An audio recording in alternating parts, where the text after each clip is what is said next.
اعوذ باللہ من الشیطان الرجیم بسم اللہ الرحمن الرحیم رب اشرح لی صدری ویسر لی امری واحلل عقدۃ من لسانی یفقہوا قولی ربی یسر ولا تعسر وتمم بالخیر اللہم فقہنا فی الدین ربی زدنی علما۔ سورۃ البقرہ آیت نمبر 84 لفظی ترجمہ۔ وا اور اس جب اخذنا لیا ہم نے میثاقکم پختہ عہد تم سے، لا نہ تسفکون تم بہاؤ گے دماءکم اپنوں کا خون، ولا اور نہ تخرجون تم نکالو گے انفسکم اپنے آپ کو من دیارکم اپنے گھروں سے، ثم پھر اقررتم اقرار کیا تم نے، وانتم اور تم تشہدون تم خود گواہی دیتے ہو۔ با محاورہ ترجمہ۔ اور جب ہم نے تم سے پختہ عہد لیا تھا کہ تم اپنوں کا خون نہ بہاؤ گے اور اپنے آپ کو اپنے گھروں سے نہ نکالو گے، پھر تم نے اقرار کیا اور تم خود اس پر گواہی دیتے ہو۔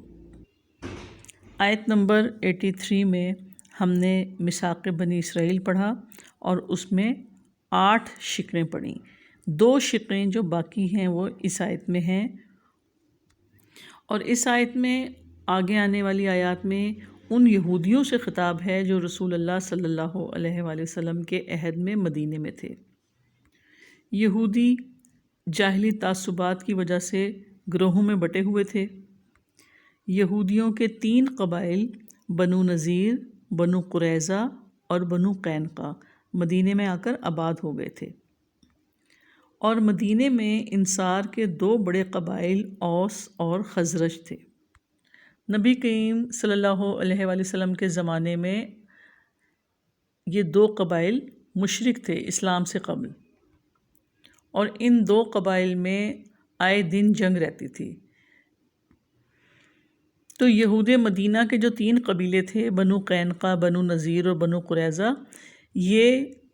اوس اور خزرج کے حلیف یعنی کہ ساتھی بن جاتے تھے اور آپس میں جنگ کرتے تھے۔ بنو قریظہ اوس کے حلیف تھے، ساتھی تھے، اور بنو قینقاع اور بنو نذیر خزرج کے حلیف تھے۔ تو جب کبھی جنگ ہوتی، یہ اپنے حلیفوں یعنی ساتھیوں کی مدد کرتے اور اپنے ہی ہم مذہب یہودیوں کو قتل کرتے، ان کے گھروں کو لوٹتے، انہیں جلا وطن کرتے۔ حالانکہ تورات کے مطابق ایسا کرنا ان کے لیے حرام تھا،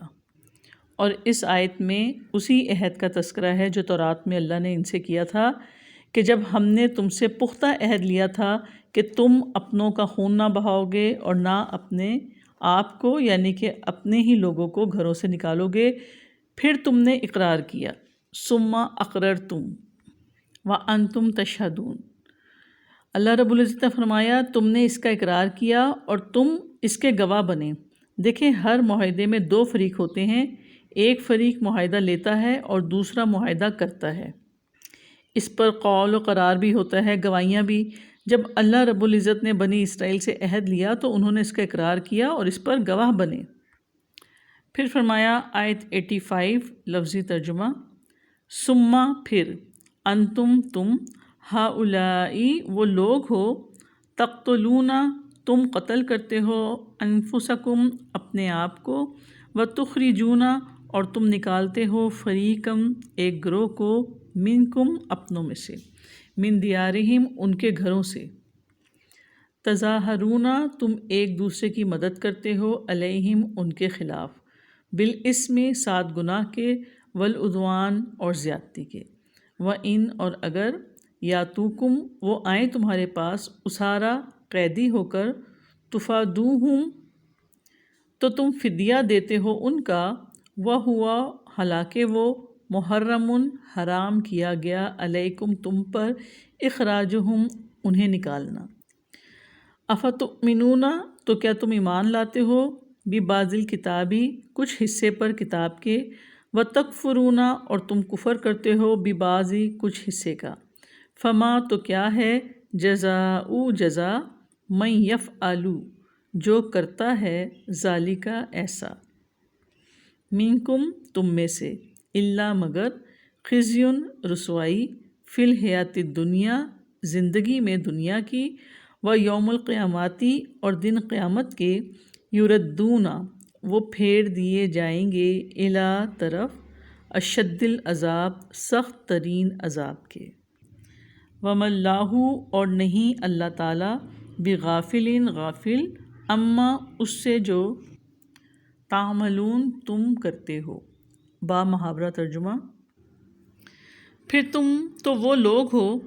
کہ اپنے آپ کو قتل کرتے ہو اور اپنوں میں سے ایک گروہ کو ان کے گھروں سے نکالتے ہو، گناہ اور زیادتی میں ان کے خلاف ایک دوسرے کی مدد کرتے ہو، اور اگر وہ تمہارے پاس قید ہو کر آئیں تو تم ان کا فدیہ دیتے ہو، حالانکہ انہیں نکالنا تم پر حرام کیا گیا تھا، تو کیا تم کتاب کے کچھ حصے پر ایمان لاتے ہو اور کچھ حصے کا کفر کرتے ہو؟ تو جو تم میں سے ایسا کرتا ہے، دنیا کی زندگی میں رسوائی کے ماں سوا ان کی اور کیا جزا ہو سکتی ہے، اور قیامت کے دن وہ سخت ترین عذاب کی طرف پھیر دیے جائیں گے، اور جو تم کرتے ہو اللہ تعالیٰ اس سے ہرگز غافل نہیں ہے۔ اس آیت میں اللہ تعالیٰ نے یہود مدینہ کو مخاطب کیا کہ تم پر تو یہ فرض کیا گیا تھا کہ تم نہ اپنوں کا خون بہاؤ گے اور نہ انہیں گھروں سے نکالو گے، لیکن جب تم اوس اور خزرج کی جنگ میں حلیف بن جاتے ہو تو پھر ایک دوسرے کو قتل بھی کرتے ہو اور انہیں گھروں سے بھی نکالتے ہو۔ تظاہرون علیہم بالاسم والعدوان، گناہ اور زیادتی میں ایک دوسرے کے خلاف دوسروں کی مدد کرتے ہو، اور یہ مدد بھی قتل کی صورت میں، کبھی گھر بار اور کاروبار لوٹنے کی صورت میں سامنے آتی ہے۔ پھر فرمایا، اور اگر وہ تمہارے پاس قید ہو کر آئیں تو تم ان کا فدیہ دیتے ہو، حالانکہ انہیں نکالنا تم پر حرام کیا گیا تھا۔ یعنی جب قتل و غارت گری، لوٹ مار کے بعد جنگ ختم ہو جاتی ہے تو ایک دوسرے کے جو لوگ جنگی قیدی بناتے ہو ان کو فدیہ دے کر آزاد کرواتے ہو، حالانکہ ان کو گھروں سے نکالنا تم پر حرام تھا۔ دیکھیں، اصل جنگ جو ہوتی تھی وہ اوس اور خزرج کی آپس میں ہوتی تھی، جو مشرک قبائل تھے۔ تو جیسے پہلے آپ کو بتایا کہ بنو قینقاع، بنو قریظہ اور بنو نذیر یہ 3 یہودیوں کے قبیلے تھے۔ بنو قریظہ اوس کا حلیف بن جاتا تھا، اور بنو قینقاع اور بنو نذیر یہ قبیلے خزرج کے حلیف بن جاتے تھے۔ اب لڑائی تو بظاہر 2 مشرک قبائل میں ہوتی تھی، اوس اور خزرج میں، لیکن یہ یہود چونکہ حلیف ہوتے تھے، ساتھی ہوتے تھے، تو یہ اپنے ساتھی قبائل کا ساتھ دیتے تھے۔ اور آپ کو پتہ ہے جنگ میں لڑائی جب ہوتی ہے تو پھر جانیں بھی جاتی ہیں، خون بھی بہایا جاتا ہے، اور جو بچ جاتے ہیں ان کو قیدی بنا لیا جاتا ہے، یعنی جو مغلوب ہو جاتے ہیں وہ قیدی بن جاتے ہیں۔ تو پھر یہ یہود کیا کرتے تھے، یہ ان قیدیوں کو اپنے یہود جو قبیلے کے ہوتے تھے فدیہ دے کر چھڑاتے تھے، اور کہتے کہ ہمیں تورات میں یہی حکم دیا گیا ہے۔ ان آیات میں یہودیوں کے اسی کردار کو بیان کیا گیا ہے کہ شریعت کو انہوں نے مذاق بنا لیا تھا۔ اللہ تعالیٰ فرماتے ہیں، افتؤمنون ببعض الکتاب وتکفرون ببعض، تو کیا تم کتاب کے کچھ حصے پر ایمان لاتے ہو اور کچھ حصے کا کفر کرتے ہو؟ اب تورات کے جس حصے پر یہ ایمان لاتے تھے، جس میں انہیں حکم دیا گیا تھا کہ جب بھی تمہارا کوئی ساتھی قید ہو جائے تو فدیہ دے کے اسے چھڑاؤ، اور کتاب کے بعض حصے کا کفر کرتے تھے، مثلاً قتل کرنا، ایک دوسرے کو گھروں سے نکالنا، ایک دوسرے کے خلاف مدد کرنا ان کی شریعت میں حرام تھا، اور ان کاموں کا انہیں یہود نے کھلے عام ارتکاب کیا اور فدیہ دے کر چھڑا لینے کے حکم پر عمل کیا، حالانکہ اگر وہ پہلے احکامات کو مانتے تو فدیہ دے کر چھڑانے کی نوبت ہی نہ آتی۔ اس لیے آگے اللہ تعالیٰ نے فرمایا کہ فَمَا جَزَاءُ مَن يَفْعَلُ ذَلِكَ مِنكُمْ، جو تم میں ایسا کرے گا دنیا کی زندگی میں رسوائی کے ماں سوا اس کی اور کیا جزا ہو سکتی ہے۔ بَيَوْمِ الْقِيَامَةِ يُرَدُّونَ إِلَىٰ أَشَدِّ الْعَذَابِ، اور قیامت کے دن وہ سخت عذاب کی طرف پھیر دیے جائیں گے۔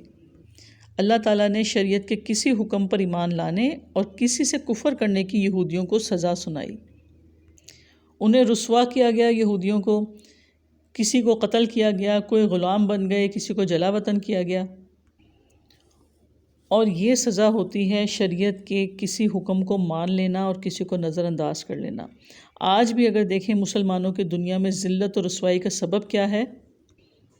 کہ اللہ تعالیٰ کے کچھ احکامات تو ہم مان لیتے ہیں اور کچھ ہم سرے سے ہی نہیں مانتے، عمل کرنا ہی اس پہ چھوڑ دیتے ہیں۔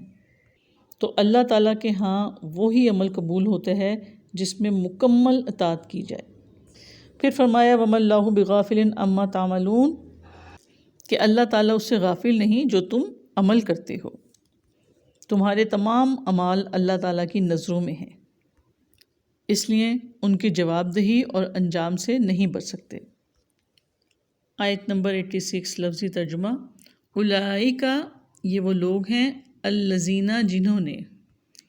اشتروا الحیات الدنیا خرید لی زندگی دنیا کی بالآخرتی بدلے آخرت کے، فلا سنا یخفف کم کیا جائے گا عنہم ان سے العذاب عذاب ولا هم ینصرون اور نہ وہ مدد دیے جائیں گے۔ با محاورہ ترجمہ، یہ وہ لوگ ہیں جنہوں نے آخرت کے بدلے دنیا کی زندگی خرید لی، سو نہ ان کے عذاب میں کمی کی جائے گی اور نہ ہی وہ مدد دیے جائیں گے۔ یہود نے آخرت کے مقابلے میں دنیا کو ترجیح دی تھی، انہوں نے اللہ تعالیٰ کے احکامات پر عمل کرنا ترک کر کے اپنی خواہشات کا دین اپنایا تھا، اور یہی آخرت کو بیچنا اور دنیا کو خریدنا ہے۔ ہمیشہ سے انسان دنیا کے فائدوں کی خاطر آخرت کو داؤ پر لگا دیتے ہیں، تو اس لیے اللہ رب العزت نے فرمایا کہ اس وجہ سے ان کے عذاب میں کمی نہیں کی جائے گی اور نہ ہی وہ مدد دیے جائیں گے۔ عذاب کی شدت ہمیشہ رہے گی، کبھی ہلکا نہیں ہوگا، نہ ہی ان سے عذاب ہٹایا جائے گا، اور یہ عذاب مسلط رہے گا ان کے اوپر، ایک گھڑی بھی عذاب کے بغیر نہ گزاریں گے۔ استغفر اللہ۔ تو شریعت کے کسی حکم کو مان لینا اور کسی کو نظر انداز کر دینا، یہ دنیا کی سزا اور آخرت کی سزا، یعنی دنیا میں ہم نے پچھلی آیت میں پڑھا کہ ذلت اور رسوائی، اور آخرت میں ابدی نعمتوں کے بجائے سخت عذاب۔ تو اس سے معلوم ہوا کہ اللہ کے ہاں وہ اطاعت قبول ہے جو مکمل، شریعت کی بعض باتوں کو مان لینا، ان پر عمل کر لینا، اللہ تعالیٰ کے ہاں اس کی کوئی اہمیت نہیں۔